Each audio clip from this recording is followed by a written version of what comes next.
As I said in my opening monologue earlier today, SpaceX successfully completed its rescue of 2 astronauts who spent 9 months stranded in space. They were only supposed to be there 8 days. SpaceX founder, chief engineer, CEO Elon Musk, he now joins us for an exclusive interview.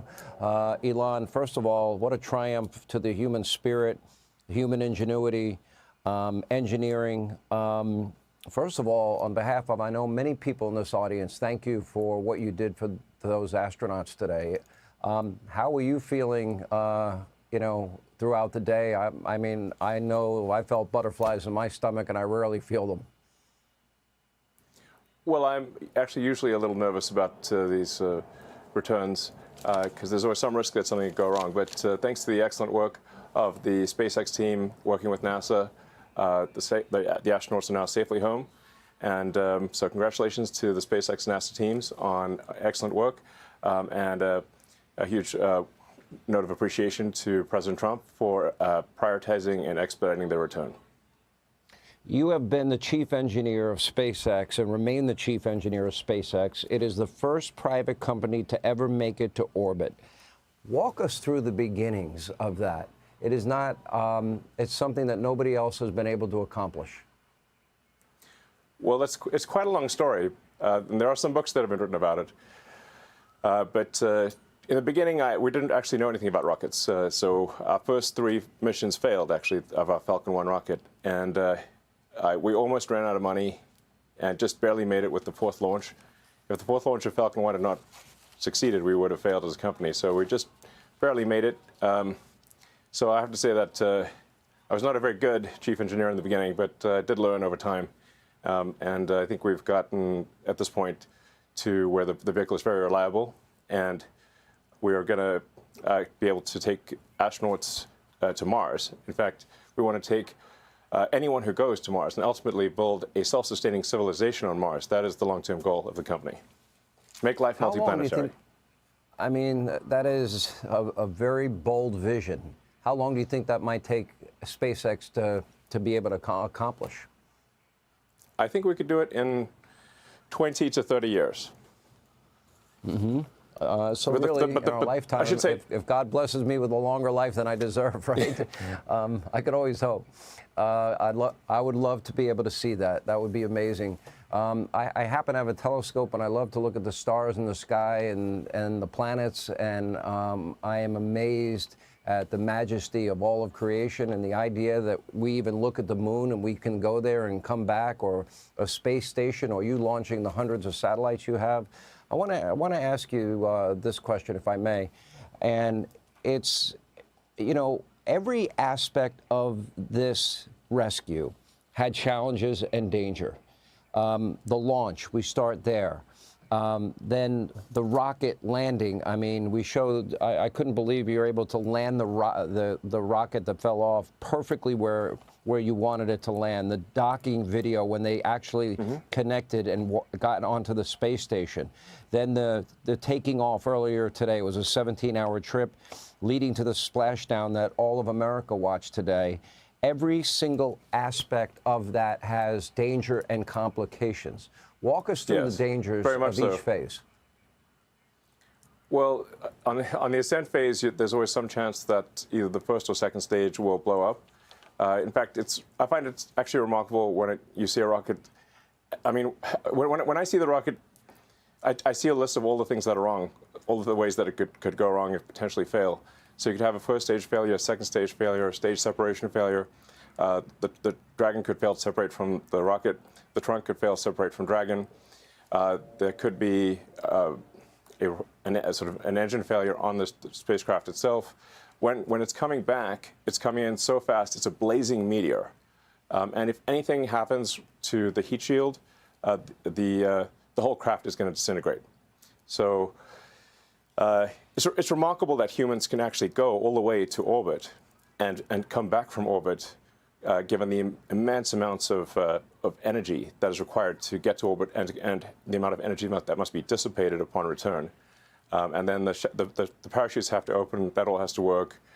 Now, long term, we are going to be doing, not long term, this year, in fact, we are launching the Starship rocket, which I recommend maybe doing a piece on, because that is truly a revolutionary rocket. Starship is the first rocket that has the potential to make life multiplanetary, to make us a multi-planet civilization for the first time in the history of Earth. And that's truly profound. What was amazing, and I studied a lot of this because of my need to cover it, at one point going 17,000 miles per hour, going through 3,500 degrees Fahrenheit. You have this thermal protection system. Now, we do know that the Boeing Starliner, you know, we know that it had problems. So these problems that you talk about, we can't take them for granted or get complacent. Explain how you get up to 17,000 miles per hour. How do you withstand 3,500 degrees Fahrenheit and the thermal protection system that protects that capsule, and then the launch, obviously, of the parachutes, which were critical to slow it down for its splashdown? Yeah, perhaps we should do a longer segment, because I'd be happy to explain it in detail. I'll do the 2-minute version here. Yeah. Okay. The Falcon 9 rocket takes off with 1.7 million pounds of thrust. So you can imagine something that has enough thrust to lift an office building off its foundations, and it gets to orbit. It gets to roughly 17,000 miles an hour in 9 minutes. So from 0 to 17,000 miles an hour in 9 minutes, and then it's just when it comes back, you've got that heat shield that's got to dissipate that energy. Like I said, you're coming in like a blazing meteor, and hardly anything can survive that heat. And if the heat shield fails, you just get vaporized immediately. So it's we're really testing the very edge of human ability here, the very edge of material science, and it's kind of amazing that humans can do this at all. Hopefully for people out there, this is a moment of optimism about the future, a moment of excitement about the future, and it portends great things for America and humanity in space.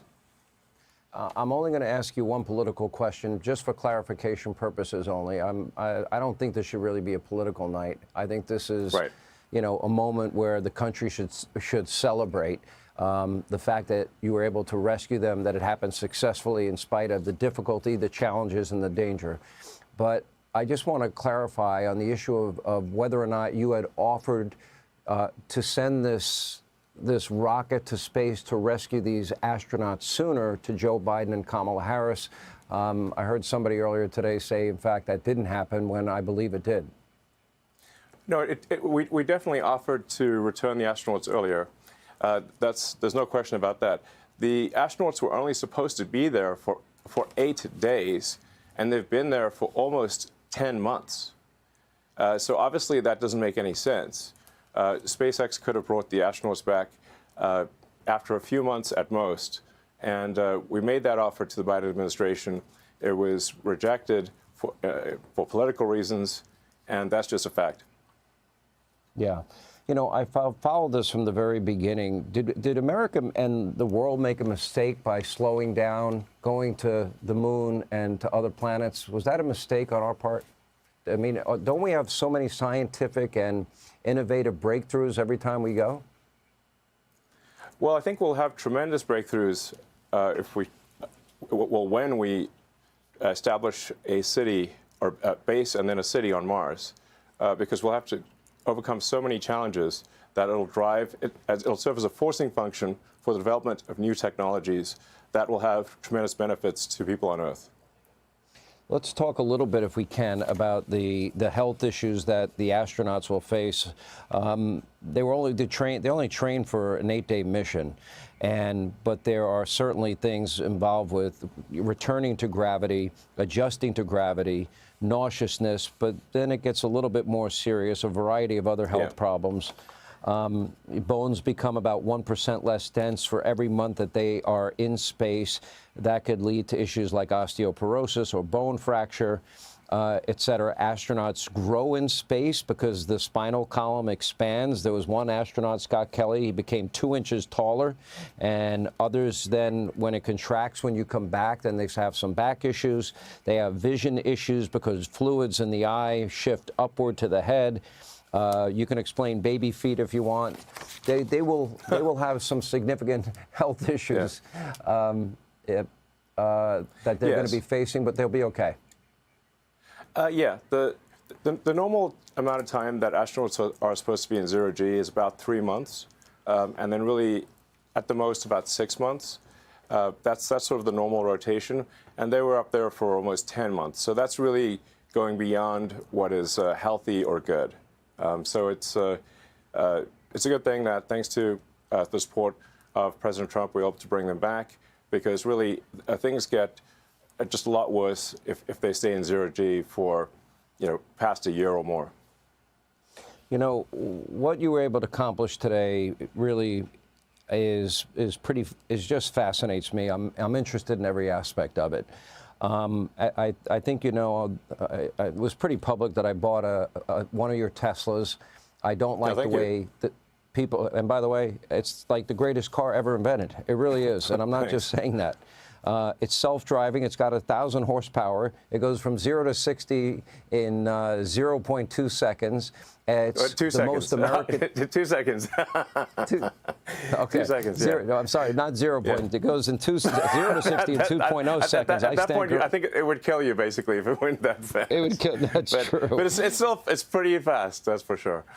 It's faster than any Ferrari, for example. Yeah.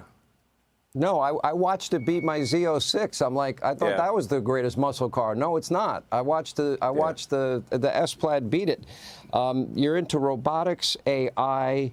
You are working with Neuralink so the blind can see and people with spinal cord injuries may one day walk. You help people in North Carolina. You help people in California when they have no communications. And I watch all of this, and I have to ask, why? Why do I see people like I woke up this morning and saw that Teslas were put ablaze in one of your dealerships in Vegas? I've seen this happen all over the country. Bullets are being fired. Charging stations are put ablaze. Teslas are being put ablaze. You have experienced assassination, threats of assassination for you and your family. What have you done that warrants this? Because I see nothing that you have done except help our country. Yeah, I mean, it's really come as quite a shock to me that there's this level of really hatred and violence from the left. I always thought the left, or Democrats, were supposed to be the party of empathy, the party of caring, and yet they're burning down cars, they're firebombing dealerships, they're firing bullets into dealerships, they're just, smashing up Teslas. Tesla is a peaceful company. We've never done anything harmful. I've never done anything harmful. I've only done productive things.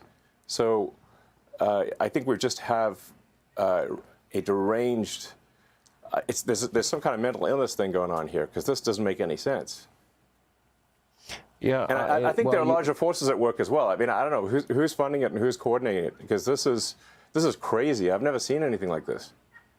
You actually tweeted out, and I'll put it on the screen, the level of violence is insane. It is deeply wrong. Tesla just makes electric cars and has done nothing to deserve these evil attacks. You just rescued 2 astronauts that have been in space for 286 days. They were only supposed to be there 8. You help the people in North Carolina, Tennessee, California. You have, I think, the most creative and innovative car on the market. You created Starlink for communications that's used by hundreds of countries. You're working on helping the blind see and all of these other things. Is it really come down to the basic, you're aligned with President Donald Trump, who also is a friend of mine, and that you have identified well over $100 billion in waste, fraud, abuse that our federal government never should have been spending? Is that what it comes down to? Yeah, it turns out when you take away people's, what the money they're receiving fraudulently, they get very upset, and they basically want to kill me because I'm stopping their fraud, and they want to hurt Tesla because we're stopping this terrible waste and corruption in the government. And well, I guess they're bad people. Bad people will do bad things. Well, I know that overall financially, in the end, yes, they can hurt you, but the people that they'll end up hurting are the people that work in your dealerships that may risk losing their job. The people that they may end up hurting are the people that work on the line and build the Teslas. They're going to be the ones hurt. And that to me is despicable on their part, just because they might have a political difference or perceived political difference. Let me ask you this, because I think this is pretty important. The average American makes $66,000 a year. We're close to $40,000 in debt. You said to me in our last interview, we won't have a country unless we fix it now. Can you explain why this is so important that we identify all this waste? Yes, the government the government waste and fraud is so high that it's causing a $2 trillion annual deficit. So that's $2,000 billion of waste and fraud that's happening, and the cost of our debt has gotten so high that just the interest payments on the debt exceed the entire military budget, and it was just growing out of control. So the country was going bankrupt. It's just, a country is no different from a person. If a country overspends and doesn't spend wisely, just like a person, a country will go bankrupt. So the reason I'm here is because I'm very worried about America going bankrupt due to the corruption and waste. And if we don't do something about it, the ship of America is going to sink. And we're all on that ship. And this may be a message to, people out there who have, are wealthy, have a lot of means, or control companies. It's like, just remember, we're all in ship America here. Your company is not going to exist if the ship of America sinks. And we should do everything we possibly can to ensure that America is strong for far into the future. And for doing that, we're all sunk. And for doing that, you should not have your company be a victim of domestic terrorism.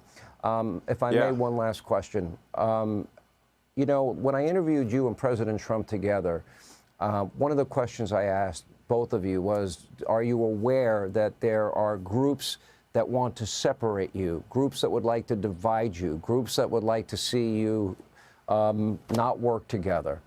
I feel it's stronger than it's ever been. Do you get the same sense? I think they're getting desperate because, the reason we're seeing this extreme amount of hatred and violence is because we're actually succeeding in getting rid of corruption and waste. If we weren't succeeding in getting rid of corruption and waste, they wouldn't care. But we are succeeding. Without President Trump, this would be impossible. So I'd just like to say, it's only possible with this president. And we've got this narrow window of opportunity with a House, Senate, and a popular vote, and really we're just implementing the will of the people. And we've got this window where we can finally take corrective action. We can fix the government, fix the country, and create a great future. And again, that's only possible because of President Trump. I can't say enough good things about him. I'm kind of supportive too. I'm pretty well known for my support of him. As you might know, but for good reason, and for all the reasons you're saying. I want to save our country. We can't rob from our kids and grandkids, and we can't put all that debt on them. And you're right, none of us will have any business opportunities because there won't be any money, there won't be any freedom, there won't be an economy. Thank you for what you did today. I know I speak for a lot of people when I say that. And on the other side of it, your company being a victim of domestic terrorism, I can't say that I'm sorry enough. We need to get these people that are responsible for this, and you should not have to live through that. Your workers should not have to live through that. Your company and this country should not have to live through that. And I hope we get to the bottom of it. Thank you. And by the way, I'm excited about my S-Plaid. It's the best car I've ever driven, by far. It's a great car. It's what I drive actually every day. It's a great car. Is that right? I kind of made the car that I wanted to drive, so that's why I like it. And that's well, really, I got mine on Hannity.com. People can go take a look. We appreciate you being with us. Elon Musk, thank you, and congratulations, and thank you. Hey, Sean Hannity here. Hey, click here to subscribe to Fox News YouTube page and catch our hottest interviews and most compelling analysis. You will not get it anywhere else.